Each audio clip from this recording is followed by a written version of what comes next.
In this lecture, we are going through inner classes in Java. So I am in Eclipse as usual, and I have a basic class that has a main method. I'm gonna create a new class here, and we're gonna give this new class some inner classes. I'm gonna right-click my package here and go to New Class. I'll call this class Machine just to have an example to work with. I'll click Finish. I'm gonna give Machine some instance data. I'm gonna give it a private int ID. So in this case, every machine has an ID, and I'm also gonna implement a constructor so that we can set the ID.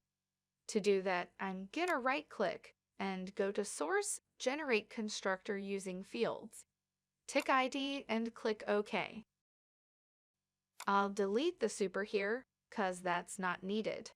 So the constructor just takes an ID and sets this private field using the ID passed in. Let's give this one more method. Let's give it a public void run method.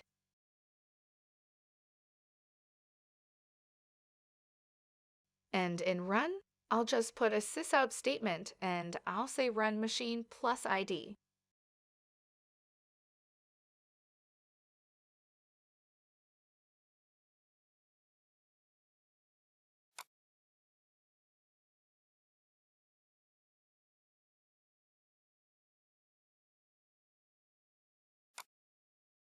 So now I can use that by going to my main method here and creating a machine. Set that equal to a new machine. I'll pass the ID 12.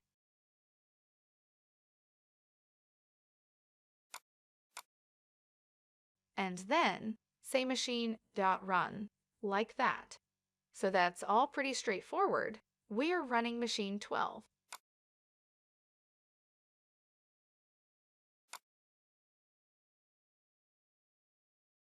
Now let's take a look at inner classes.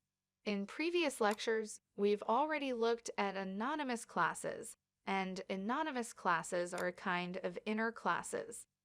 We're going to explore at 3 other inner class types here in this lecture. So in Java, you can declare classes pretty anywhere. And you've seen in previous lectures that you could declare a class up here or down here. The only rule is that you can only have one public class in each file, and its name is going to match the name of the file. So this is machine in machine.java, but I can create a class within the machine class. Let's first take a look at non-static inner classes. They are also called nested classes. So I can declare a class here. Let's call this class Artificial Intelligence, like this. And this class will now have access to the instance data of the machine class. I'll also give this class a method, public void activate. We could have a sysout here. Let's say machine plus ID plus is activated.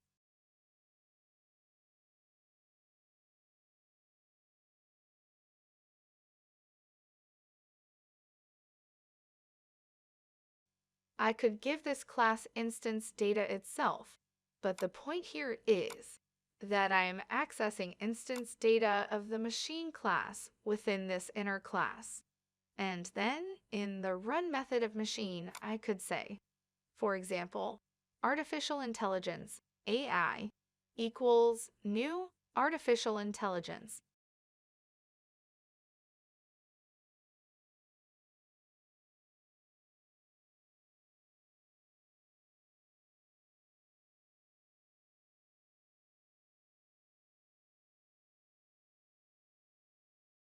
And it says machine 12 is activated.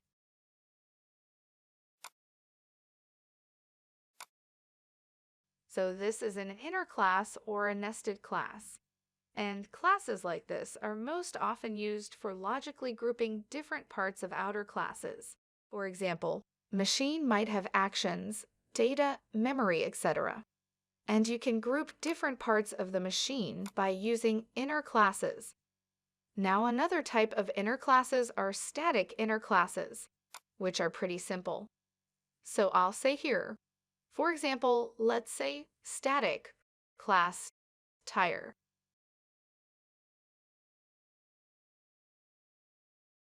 Add brackets in.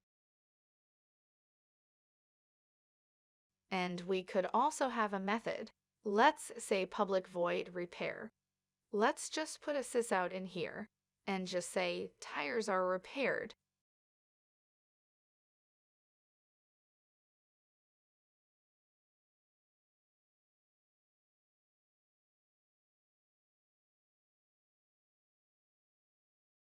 Now, because this is static, we can't refer to this ID. I cannot say plus ID here. That would give me an error unless I declare ID static, because a static inner class can access static variables of the outer class. But what you usually use static inner classes for is to just group classes together. So let's say in this case you've got machines and they can have interchangeable tires.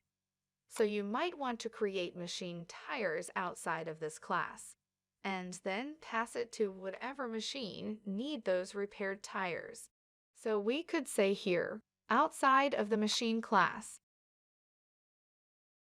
we could say machine.tire tire equals new machine.tire. And then we can say tire.repair.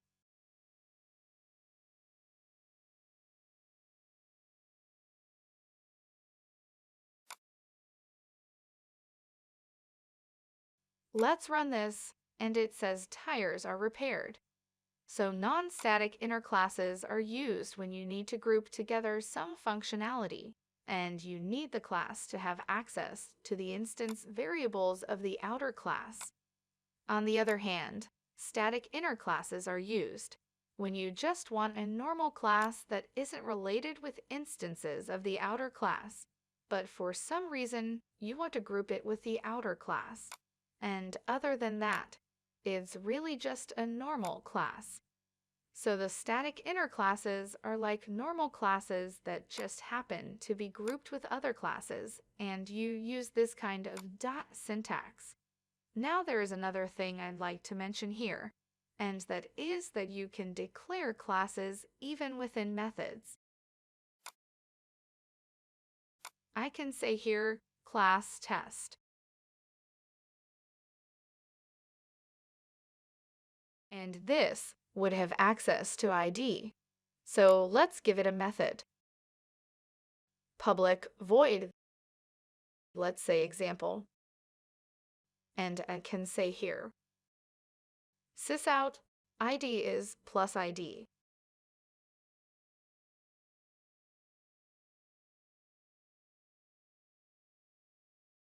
It would also have access to stuff we declare in here. So if I say final string, type equals electric,